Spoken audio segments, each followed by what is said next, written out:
there. Welcome to another episode of Growing Your Successful Business, the podcast about all things small business. Thanks a lot for listening. And just remind you, don't be afraid to tell a friend or a coworker about our little podcast here. We're hoping to get out good information to anyone who's managing or owning a business that's got questions that maybe they'd be afraid to ask somebody or whatever. We're trying to cover a variety of things here. So don't be afraid to tell somebody about us. If you want to learn more about prior episodes and things like that, you can go to growingyoursuccessfulbusiness.com or brianlharding.com. You can find all the links to Facebook and YouTube there. You can also send me an email at brian@brianlharding.com if you have questions or comments, or if you want to be a guest, or if you want to be a sponsor. All that kind of stuff can be handled there. And today I'm super excited to introduce to you our guest, Joanne Sandberg. Joanne is the owner of Rainier Chem-Dry. And if you don't know what Chem-Dry is, I'll tell you all about it here. Chem-Dry is the world's world's leading carpet cleaner, operating over 2,000 franchises around the world.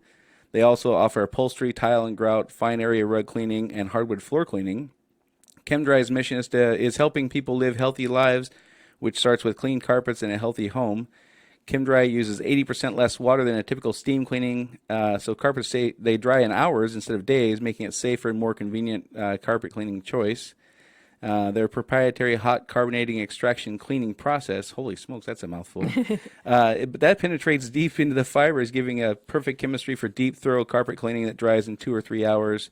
Their green certified solution, The Natural, contains no soaps or detergents, so it's safe and non-toxic for your family and pets. And all this means Chem-Dry cleans your health like nobody else. And Joanne at Rainier Chem-Dry is offering some great summer cleaning specials right now. And right now with the weather warming up, pet urine odor in the home is becoming more noticeable. So she's offering 30% off their pet urine removal treatment, which is 100% guaranteed to remove those embarrassing and obnoxious odors.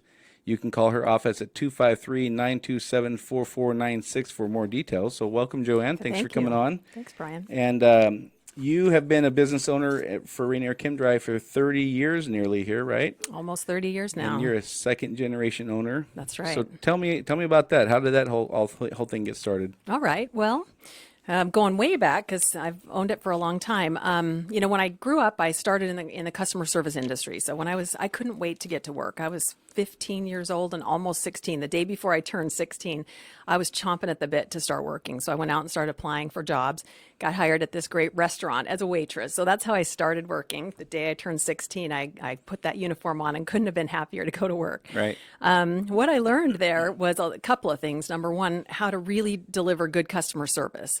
I understood it. I understood cause and effect. If I delivered an awesome experience at that table, my little tip pocket became loaded. Right. And so I kind of got the bug for that. I kind of really thrived on how much could I stuff my pockets full each night. So I kind of really loved to earn money at a very young age. Sure.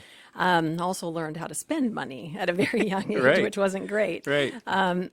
So most of my, younger years started in that customer service. I went on to work at several other restaurants. I would compete in customer service contests. I'd win every one. I just understood it and loved it. I really understood that cause and effect. After my waitressing days were over, I went into finance. So I got into mortgages and collections and just different financial. I loved numbers. My dad is an accountant, so I come from numbers, and then my stepdad was the entrepreneur. So I kind of put those two things together, and it became who I am. Perfect, yeah. Yeah, a great combination. So I went into accounting for a while, worked at a few different financial centers, and I worked my way right up into the bookkeeping and then into the accounting, and loved it. I decided if I couldn't stuff my pockets full of money, I wanted to count money. So just something about money was really exciting Touching to it's me. fun, right? It is. It's really fun. I thrive on it. So, worked in that industry for a long time. My parents had purchased the Chem-Dry franchise. So my dad, the stepdad, being the entrepreneur that he was, he ran across this franchise idea, this Chem-Dry. It was brand new back in those days. This was back in 1984, I believe.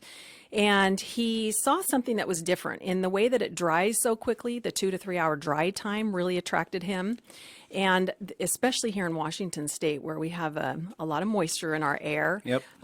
we need that quick dry time. And when carpets were clean traditionally here, you'd have days and days of wet carpets, even now still, where the windows, you got condensation and you feel like you're in a rainforest when you walk in the room. So when my stepdad's dad saw this Chem Dry, he was immediately attracted to it. So he went to my mom and said, "Hey, I think I'm going to buy this carpet cleaning company." And she's like, "Over my dead body." I didn't What? know. You lost your mind? Yeah. He's like, "Are you kidding?" So she said, "Well, I'll tell you what," after he convinced her, she said, "You do that. I'll keep my day job," Right. just in case. And so he launched the business and he did fairly well with it. He went into more of the commercial side of things where he was cleaning apartments pretty Right. cheap and competing on that commercial level. And did fine with it. He grew it to 3 or 4 trucks and was doing all right here in the Puget Sound area. My entrance into it, my parents, I had been through a marriage and a divorce and had a couple of young babies at that time. My parents went off to the ChemDry convention. It was a cruise out in the Caribbean. Right. And Like all good conventions. right, like they should be. Yeah.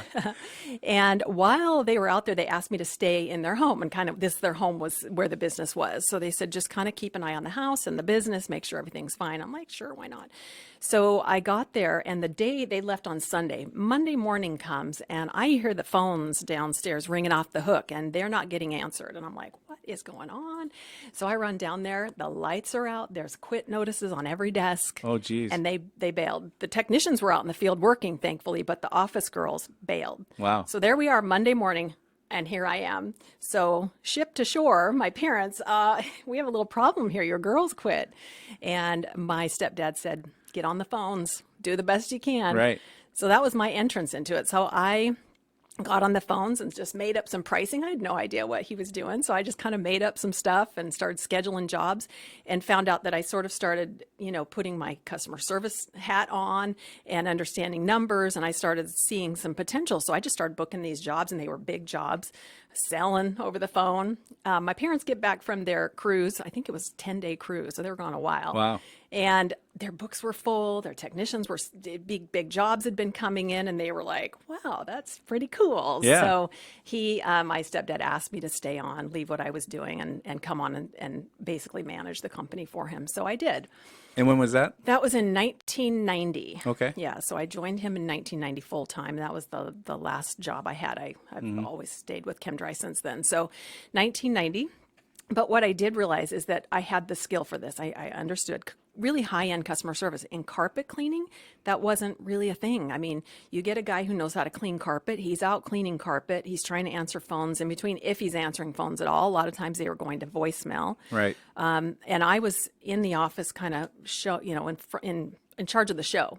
So I kind of started putting all these skills together and realized we were getting great response. I was selling well on the phone. I learned some upsells in my restaurant business. Right. I learned that great, I gotta call it Nordstrom style customer service, roll the red carpet out, and people were responding really Sure. big time. So we started growing it, and I also could see some avenues of revenue that my parents hadn't tapped into yet. And I started asking them, "Hey, why aren't we cleaning upholstery while we're doing this carpet too? Right. We're in the home already. Why aren't we doing this and that?" And he Sure. said, "Well, I just didn't, I don't know." So he said, "Go ahead, bring it on." So I brought on this whole line of upholstery, and we started really marketing that. All of a sudden, his business had doubled from the time I walked in the door, and it didn't take long. It was only a year and a Wow. half. Yeah. So my stepdad kind of got into some different ventures and things that he was interested in, and I could see his interest was leaving ChemDry, and I was loving and thriving. And so I got brave as I was only 27 or 28 at this time when this happened, and I had no idea how to buy a business or anything about that, but I just knew it was me, and I knew it's what I wanted to do. So I got brave, and I went to him and I said, "Listen, I know you're ready to exit. I'm in this thing, loving it, and I really want to buy it. Can we work something out?"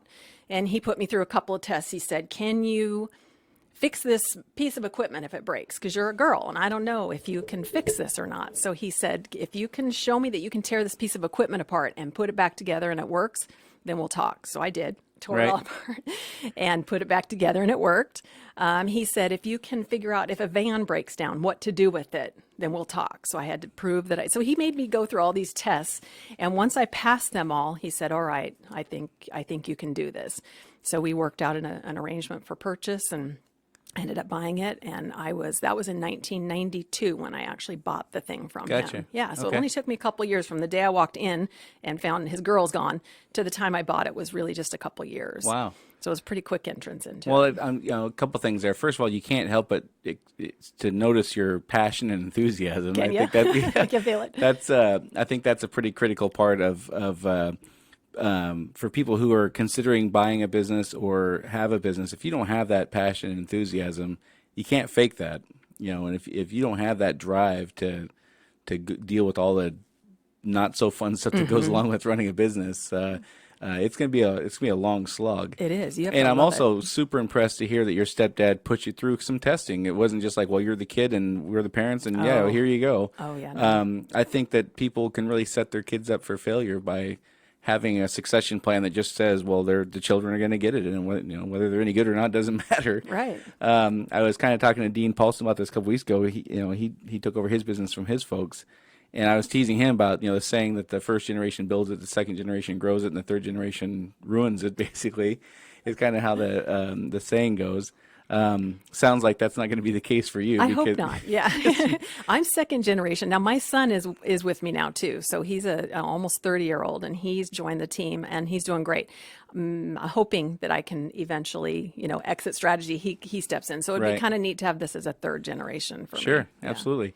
So one of the things, in doing our own succession planning at my company, trying to figure out all this stuff, the challenge seems to be as I get older and I want to retire and we want to bring somebody on to run the business and eventually taking over ownership and things like that, there seems to be a point there where there's just not enough money to go around. Mm-hmm. How did you guys overcome that? Well, we haven't. He's just a manager at this point. But we are working on a plan where there's going to be some profit sharing, or actually what he's going to be doing is, hopefully, if he wants to do this, is an investment. So he's going to be buying shares of it as we go through the next several years. So as he's working, we'll start paying him. Part of his thing will go into purchasing it. Sure. So I think that's the best plan that we've come up with that should work. And now we have two companies, and I'm hoping that he'll end up with both of them, actually. Right. So you've owned the one company for nearly 30 years now, and then you just started a new company in February of this year, another franchise, right? It is. And that's Delta Restoration Services. What prompted you to take on a second baby? That's actually, I feel like I was waiting for this opportunity for years. Delta Restoration Services is a water damage, fire damage, mold remediation company. So we take care of any disasters that happen in homes or businesses. We were kind of already doing some of this work under the ChemDry badge, the name brand. So we've sort of been in it for a long time. But because ChemDry is more known as a carpet and upholstery cleaning company, we weren't getting a lot of traction as far as a restoration company. Right. So we've been looking for a long time for a way to divide off and division that out. So fortunately, our franchisor, so ChemDry is owned by a company called Harris Research. Harris Research ended up buying the Delta Restoration Company. So it's the same parent company now. Okay, perfect. Which was great for us. So we already know the franchisor. We love it.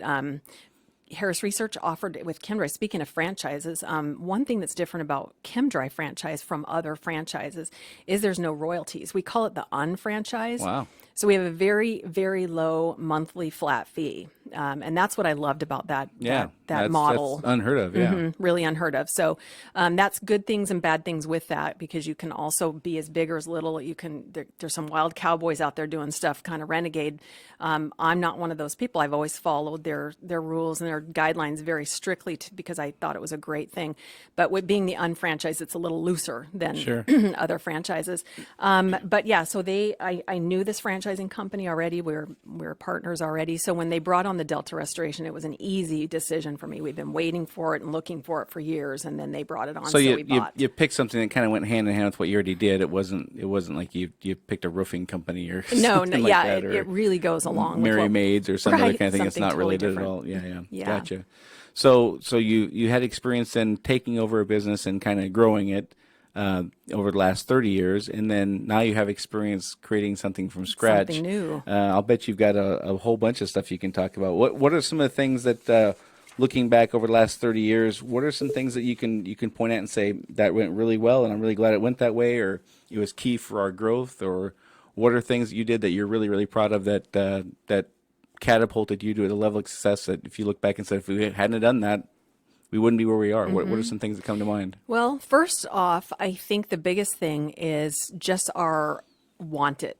I had a want it. Like I really wanted to be successful. I'm really competitive, and you just have to have a drive, a really strong drive to be the biggest or the best or provide the best customer service experience or whatever. It's just got to be, I think, an internal drive that you have, but also practices go along with that. So I was, of the opinion that we never say no to a job.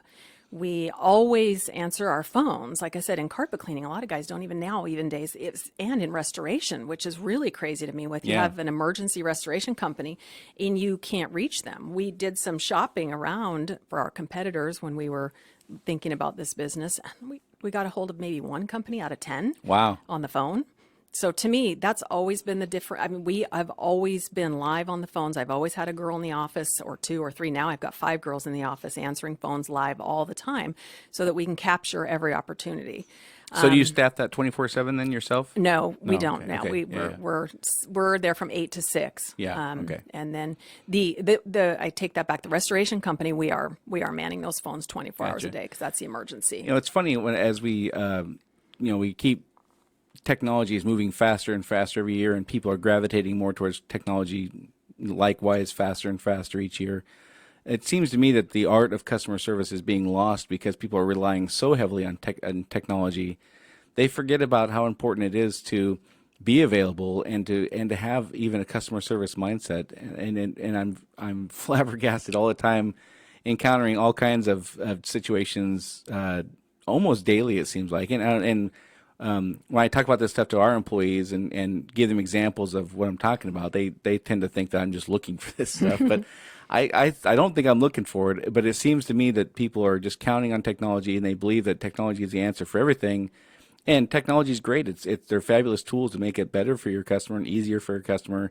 But it seems like people have this either or mindset with it. And I constantly am coaching folks up on, you got to have both. Technology is great. It's great for folks who want to book an appointment online to be able to do that. But there's plenty of people who don't want to book an appointment online, and you got to be able to handle that. And even if they're booking their appointments online, you still have to have a customer service mentality. And I think, for most businesses, you look at Amazon. I mean, the reason they've grown so fast is they make it super easy for people to do things. There's no question. But they have a fantastic return policy also. That's right.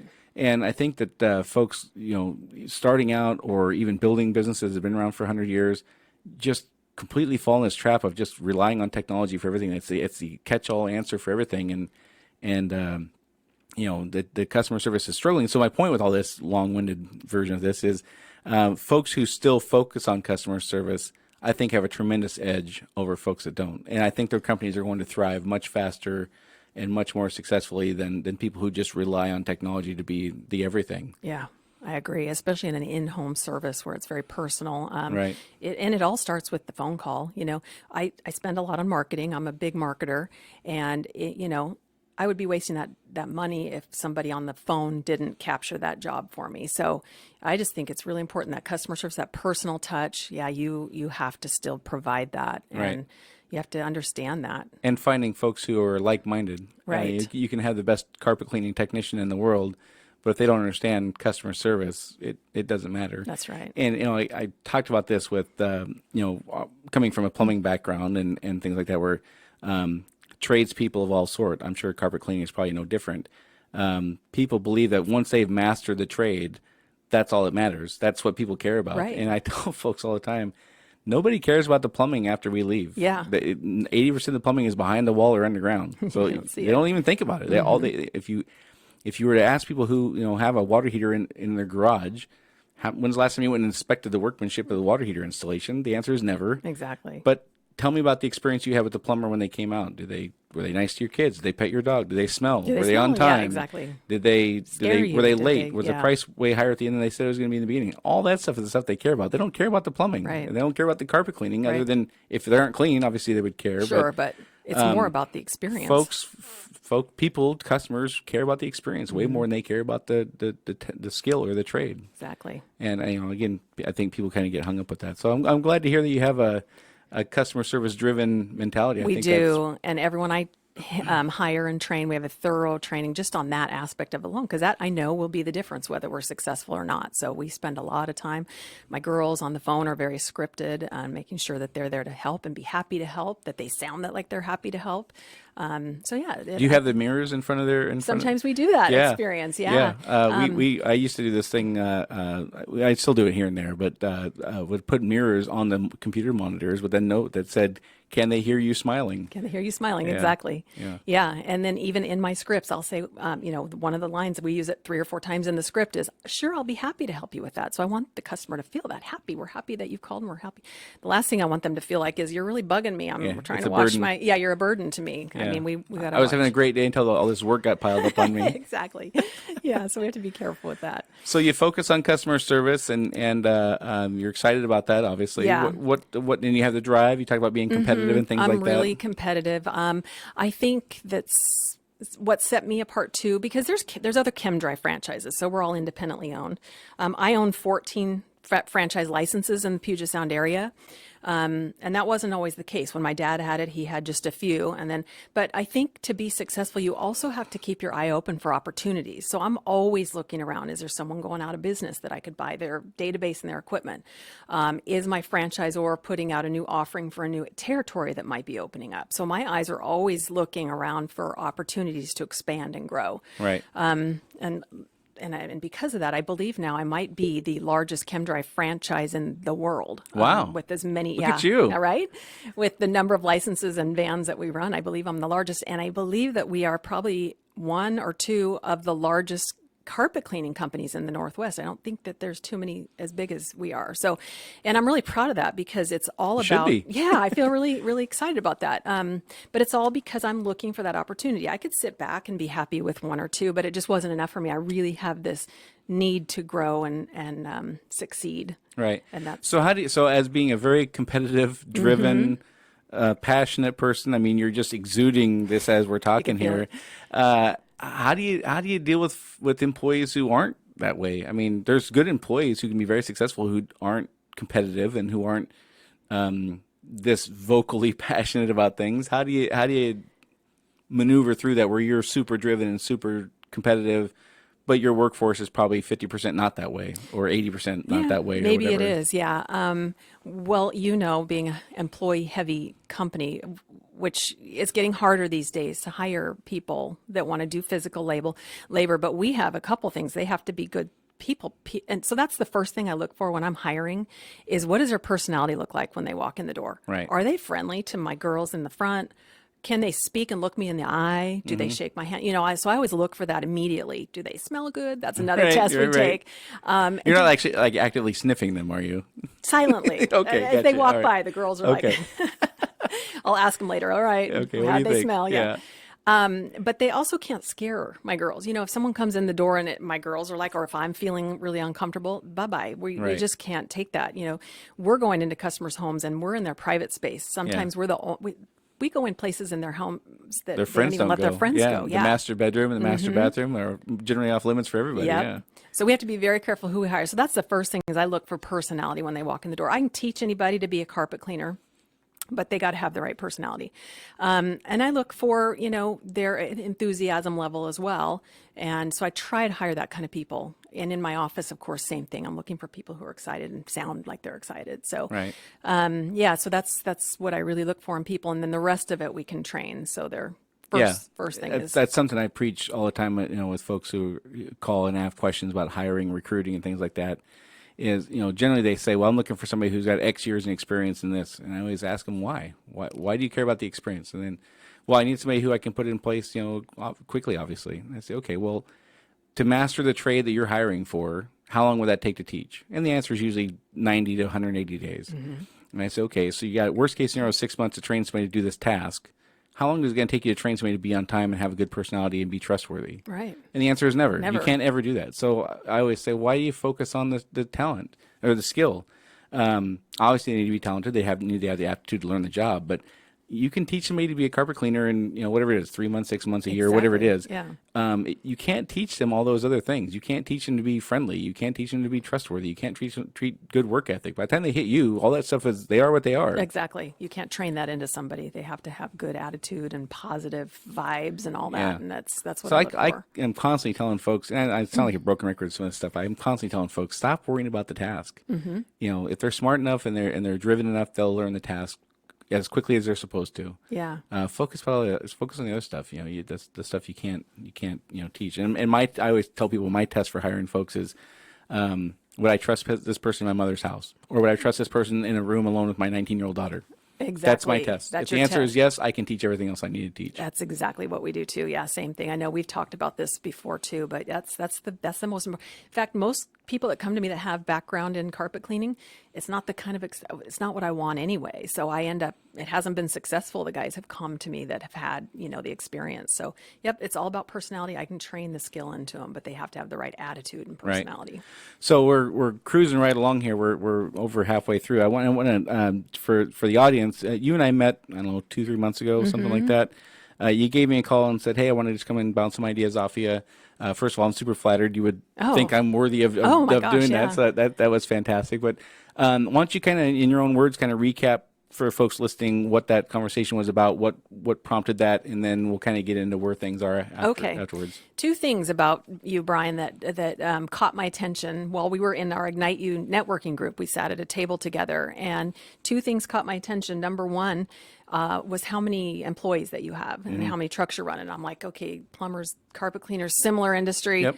How are you keeping them, and what kind of guys are you hiring? So we had that discussion. But number 2 was, you said you're doing most of your business without much marketing, that it's Right. word of mouth. And so that's what, those 2 things are what I was coming to pick your brain about. 'Cause Sure. I was really interested in that. I spend a lot of money on marketing, and that's fine. And What's I've done the industry average for you? 15%? yeah, 20%? 15 to 20 if we're in yeah. growth mode. Okay. Yeah, 20 yeah. is where I try to be, because I'm always trying to grow. Right. And that's fine. And so there's 2 divisions in my company. One is commercial and one is residential. When I worked for my dad back in the day, I realized the money where I wanted to focus was on the residential Right. side, which you kind of have to have marketing for. But now what I was coming to you for was, I'm really interested now in going back after the commercial industry and Sure. growing that division. That's more face-to-face sales. Yeah. And so that's what I was coming to you for, was how do you do that? How do you get out there and make those contacts face to face? So if I remember right, your thought was you were going to hire a salesperson, right? Thought about it Right. until you said, don't do it. Right. And I'm really glad you did, because just like you said, I would never have known how to look, what to look for, how to manage that person. You said to me, move your tasks, your administrative tasks that you're doing off of your plate. Let someone else, you can hire someone else. And then you go out and be the salesperson, because you're the front of the company and you've got more interest. Yep. And you're going to be motivated and disciplined to do that. Sure. So that's what I'm working towards, is becoming that salesperson. Now, it's hard for me. Yeah. I am not that kind I've never had to do it. I can sit behind my desk and market. So to go out face to face has been a real challenge, but something I really want to do, just to come, get over that fear. Yeah. So let me just kind of recap a few things there. So when you came to me, you said, I want to hire a salesperson. And I said, do not hire a salesperson, hire an operations person. You go be the salesperson at least for a year, if I remember right. I think that's what I told Yeah. you. And the reasons for that, there's a number of them. One of them is one of the things you just said, which is it's really hard. And if you are just an operations person who hires a salesperson, you lose sight of that immediately if you ever have it to begin with. You can't have an appreciation for somebody having to go out and literally go door to door and sell carpet cleaning if you haven't done it yourself. And so you have no way to measure what the results should be. You have no way to be empathetic with what they're encountering. You have no idea what their day looks like.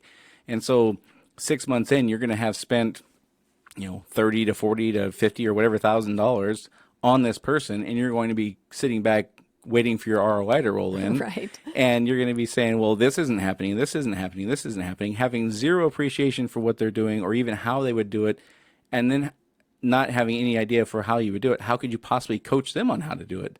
How could you possibly say, well, this has worked and this hasn't worked, or any of that stuff if you haven't done it yourself?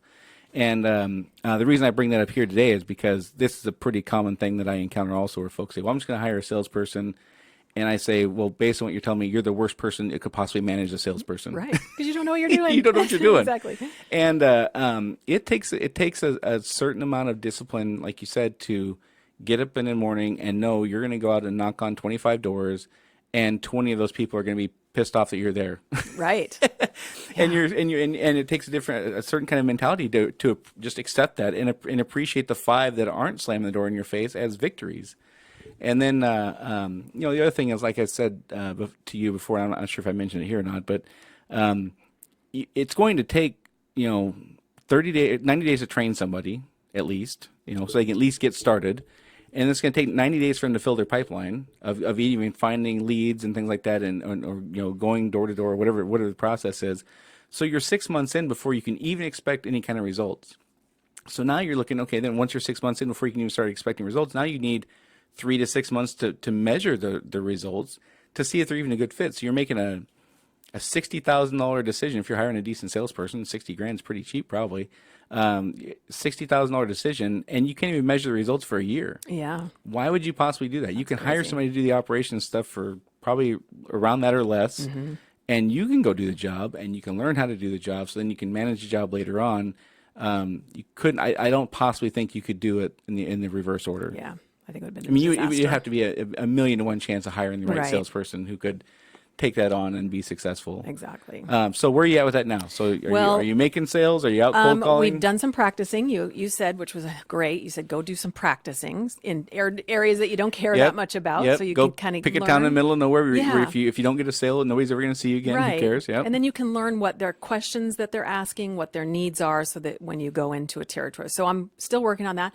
So hold on before we move off of okay. that. So just to clarify, so what I suggested was, like your territory is, what is your territory? Okay, so we have a big footprint, the whole Puget Sound, basically. Okay. We go from the North King County line clear down to Thurston County, Kitsap County, Pierce County. So we Gotcha. cover the whole. So you're covering 60 miles by 25 miles or yeah. something like that, 200 square miles, let's say. Something like that. So what I suggested was pick an outlying area, a small town or an area that is not convenient for you to get to. So if you didn't get the business, it wouldn't be a big deal. Go out and begin making sales there, or making sales calls there, because you need to learn what the 3 to 5 things they're going to hit you with when you walk in the door. They're going to have a set of questions that are going to be pretty universal that they're going to ask, and you have no idea what those are until you experience it. Don't learn that downtown Tacoma where that's Where you have right in your something you really wheelhouse, want. where you really have something to lose. Right. Don't practice with the people you really want to get.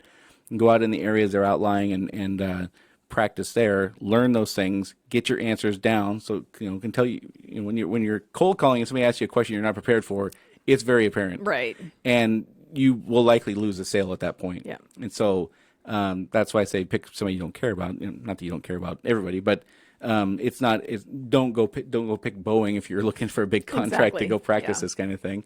And then write those answers down.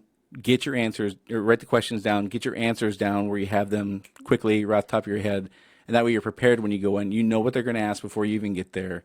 And so that's kind of what I was talking about with that kind of thing. And there's also the skill of practicing getting past the gatekeeper. That's the hard part right now, which we're working on. But we're getting there. We've made some phone calls, and we're kind of learning how to get around that part of it. It's all about relationship building is what Yeah. we're finding. It really is. And if you go in with I'm here to sell you something, it's Right. people sense that Yeah. and they're so out of there. So it's more about, hey, I'm just here to introduce myself, meet Yep. you. And so that's a much better approach that we're finding. And that's becoming pretty successful. We're doing that on the Delta restoration side as well. Delta is kind of going to be driven more by that type of face-to-face friendships and relationships. And so we've been out doing a lot of that on that side of things too. And it's all about relationship building. It does take time to do that. Yeah. So it's not immediate. Yeah. So, I think, I don't remember who it was, some sales guru said it takes 7 bits of communication or 7 bits of contact to establish a relationship and all that kind of stuff. This stuff does not happen quickly, but the return is good. I mean, you're so instead of investing 20% of revenue on marketing, you're investing 20 to 50% of your time to go out and establish these relationships, and you save the marketing dollars. But there's still an expense Still an there. expense, yeah. Yeah. But it's worth it, I think, for this division. I think there's different divisions that you just have to do that kind of marketing in. So that's what we're doing. And I'm looking forward to working with you. You've made some offers to help me with that a little, and we're still going to take you up on that. But yeah, it's coming. So have you gone to a cold call yet? Have you just gone to a place you don't know and knocked on the door? Yeah, we've done. Walk me through that. I mean, how'd it go? it's like I said, at first it was, I'm here to sell you something and I'm feeling, but once I kind of relaxed and got into it, it was like, no, we're not. We're just simply just here to introduce myself. Yeah. And it was so much easier for everyone involved. So, so that's the approach that we're taking. Just coming in and introducing. Here's one little thing that is becoming successful. People have gotten away from thank you cards lately. Right. And that's a little secret sauce that we're using is when we get an appointment or, meet with somebody, the gatekeeper, we'll send her a thank you card. Just thanks for taking a minute to meet with me. Yeah. I really appreciate that. And we've had calls from that and jobs come in. Wow, I just got your thank you card. Thank you so much for that. I'm really glad to hear you bring that up again. And I don't want to sound like a broken record. It goes into my constant telling people technology is not always the answer. You still have to have that personal touch. You still have to develop a relationship. And those are the kinds of things that not only has society just lost the knack for sending thank you cards in general, but in business applications, especially, people just rely so heavily on the transactions right now. Technology is fast. Everything is now. They don't understand the impact of you being the only person probably this year who will send that person a thank you card and how much that is going to stand out for them. Yeah, we've done that. We've sent a thank you card and then gone back for our second contact a few weeks later. We've had them sitting on trophy cards, that thank you card that we sent out. I mean, it really is means meaningful. something to folks. Yeah, absolutely. And I had a conversation with a young person 3 weeks ago, a quote unquote millennial. And I try to avoid these millennial conversations as much as possible. But my point was telling him, as screwed up as I think the generation is, and again, every generation for 3,000 years has said this, so it's not a knock on millennials. I don't remember which Greek philosopher had a quote talking about how the next generation was so screwed up, and it was literally 3,000 years ago. So this is not a knock on millennials specifically. But I was telling this person, for their generation, there are things that they do, as generalities speaking, that kind of annoy us, annoy the older generations, right? And I said, if you can lock in on the three things that the generation you're going to be reporting to, your boss is going to be a generation who cares about these handful of things. If you can focus on being good at those three things, you will stand out compared to your peers, and you will move through. You'll be promoted much, much quicker than your peers, because you just have to know that's the person who's making the decision cares about these three things. And if I'm going to focus on being good at those things, even though it's not in my nature to do that, you'll stand out like crazy. Same thing with the thank you card. I can't imagine they're going to get more than one, maybe two this year. If that, yeah, I know. It's really unique, and people are really responding to it. So I think that's a great thing. So I think it's a critical. The reason I keep going back to it is a critical thing. Is one of the things I've always told folks is you have to find something that you're good at in your industry that nobody else is good at. And in plumbing, it's super easy because plumbers suck at lots of stuff. But this is one of those things that if you found a way that people are going to, this is your thing. That's fantastic. You're going to stand out in a way that marketing can't buy that. Technology can't fix that. You have found a way to stand out in a way that your competitors likely are. If they're not even answering their own phones, they're not going to be doing thank you cards. Doing that. Yeah. So that's awesome. That's going to be a great thing. I think that'll work. Those are into small offices. I'm still looking. How do we get in those bigger? Where we've got lots of square footage to do carpet cleaning in, or VCT or whatever tiles. So those I'm still working on. How to get into those. So you're sitting in the car. You pull up to the first place. What's going on in your mind? You got the butterflies and you got all this stuff there. Yeah, you do until you get past that and get used to it. But it's kind of scary. But once you get used to it, and again, you just keep in mind this is not a sales call, right? Because that's where I'm really uncomfortable. Sure. But I can go in and meet someone and say hello. Yeah. I mean, that's really easy. One of the things that I tell folks when they're making cold calls is, again, nowadays we're so hung up on a transaction and making a sale, and we're tracking this, and we're our KPIs and ROIs and blah blah blah blah. If you're making a cold call, you're just there to introduce yourself. If they express an interest, set an appointment to come back and then talk to them about whatever it is you want to talk about. You can't possibly think to be successful trying to close that sale in that moment. No way. That is not your goal. If you go in with that mindset, you're not going to have any success or limited success. Right. You got to walk in there again, just to introduce yourself. You obviously have somebody for this task. You've been using somebody, whether you've used them once or 37 times, you have somebody for this. We're just here to let you know there's an alternative. I care enough to be out here introducing myself. Here's some things we're good at. If you're happy with who you have, we'd love to be a backup, or whatever that conversation sounds like in your particular industry. And if they show some interest, then say, hey, when's a good time for me to come back and sit down with you, and I'll take 10 minutes and kind of explain to you what we're offering, and you can decide if it's a good fit for you. Not making a sale. I'm just literally giving you information, and you can decide if it's a good fit for you. Yep, very simple. And that's a much different approach than walking in trying to, okay, here's our 30% off sale, and if you sign today, you get an extra 10% on top of that. Yeah, and, that's never going to work. Right. So you did a handful, and you felt pretty good about it. And so now we're getting ready to do a lot more and I don't know. I feel like I need a little bit of scripting for that next step. Yep. The second visit, or if they do show some interest, that's where I kind of need to work on the sales approach. So yeah. So one of the things that I would recommend is if you do get the sense that they have some interest in what you're offering, ask them what's the best way for me to follow up with you. Because some folks like emails, some folks want to chit chat in person. Some folks, if you don't just walk in randomly, you're never going to catch them. They're never going to make time for this. And I think people by and large are honest about that kind of thing. And then you walk out to your car and you make a note. I need to send an email in 2 weeks, or I need to just pop back in a month, or the first week of the month is not good for this industry because of whatever. Right. Apartments is a great example. If you walk into an apartment complex the first week of the month, they'll lynch you. Yeah, that's true. Where they got everybody moving in and out. Yeah. So you learn that kind of stuff, and you'll learn restaurants you can't go and see at lunchtime. Right. You better go at 2:30 in the afternoon or 10:30 in the morning. Slow time. Yeah. Yeah. Well, good. I'm glad that's working out for you. So I've got a long ways to go on it. And it is, like I said, that's my challenge, my new goal, my new thing I want to accomplish. But yeah, that's what I'm working on. Yeah, so that's fantastic. thank you for your advice. Of course, on that. I'm glad to help. So, look. Aside from that, looking back, what are some things that you look back and go, holy smokes, I wish I would have not done this, or this almost cost me everything, or okay. What are some things that you can just look back and go, good grief, I would never do it that way again? Yeah, we have a saying, absentee owner equals absentee business. And that was a big deal for us. So, 30 years is a long time to run a company, and we were rolling in the money, and things were going great in 06, 07. You know what I'm talking about, where the lead up is going here. And I wasn't very disciplined in the way I spent money and saved money and financed things, I guess, back then. And so we weren't quite prepared for the 08, 09 crash, and it crashed. We didn't, we were okay, but I mean, it definitely hurt us. We had overhead like it is 2007, but it's not anymore. Right. Yellow Pages stopped working. The typical marketing stopped working at that same time. So we kind of went into that crash pretty hard. And I got discouraged, and I got depressed, and had some other personal things. My mom got ill, and just some different things. And I thought, this would be just a great time to walk away from my company, because that's going to help, right? Right. And we did. We moved. We decided to move to Phoenix for a few years.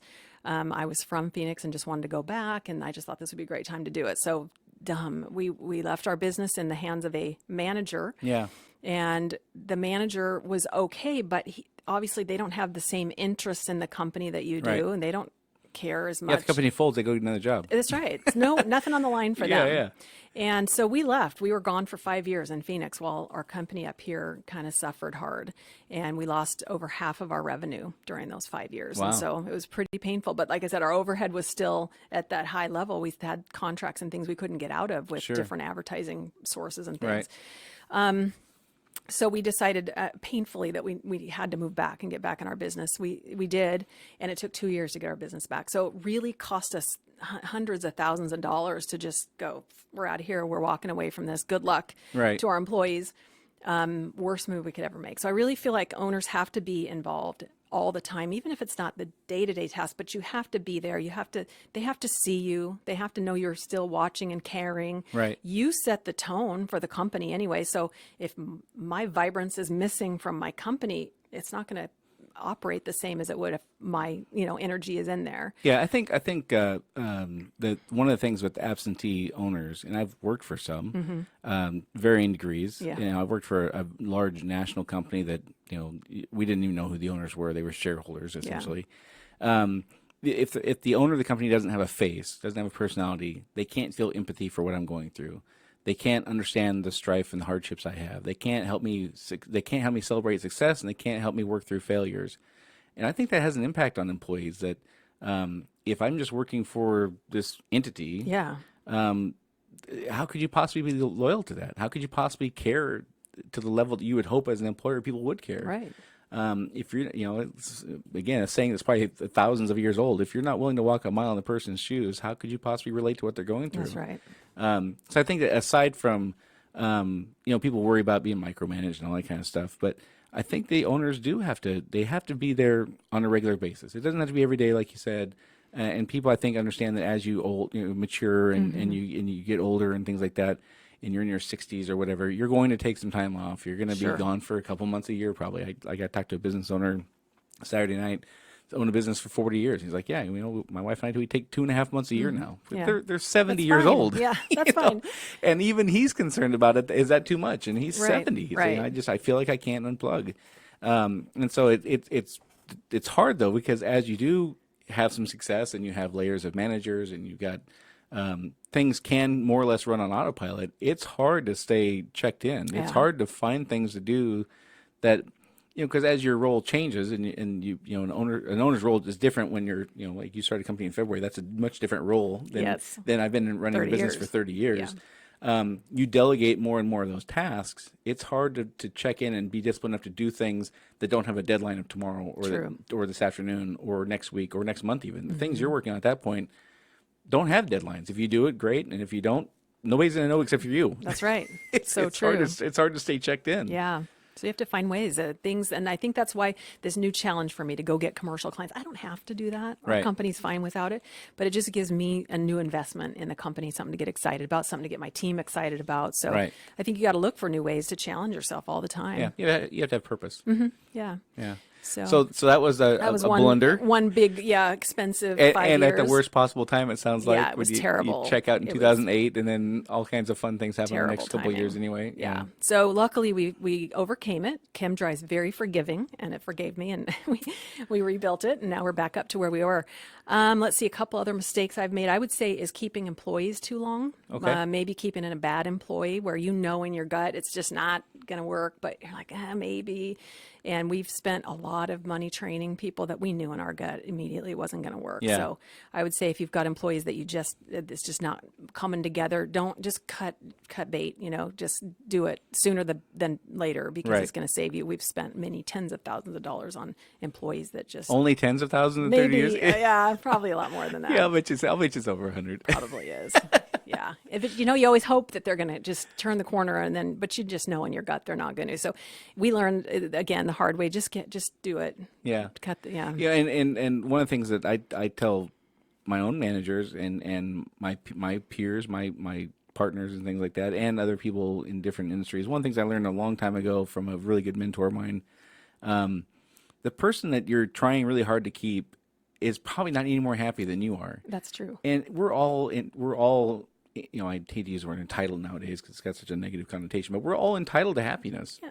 Nobody should have to be going to work and be miserable every single day. That's right. So, just because this person is here doesn't mean that they're happy about being here. And if we're unhappy with them, they're likely at least that unhappy coming in.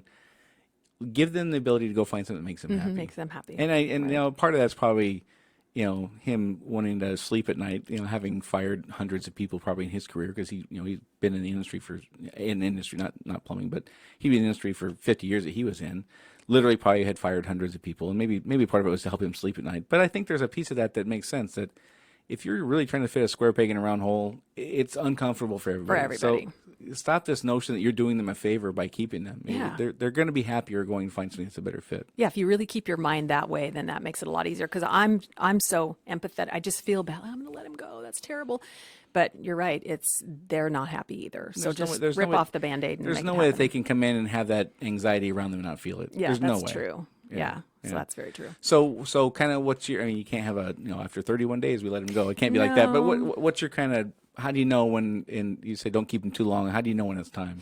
I mean, our training is a long period, but we can always tell within a couple weeks if they're going to make it. Really, a couple of days, honestly. But we always give them at least a week or two just to see, if it's nerves or if they're just new.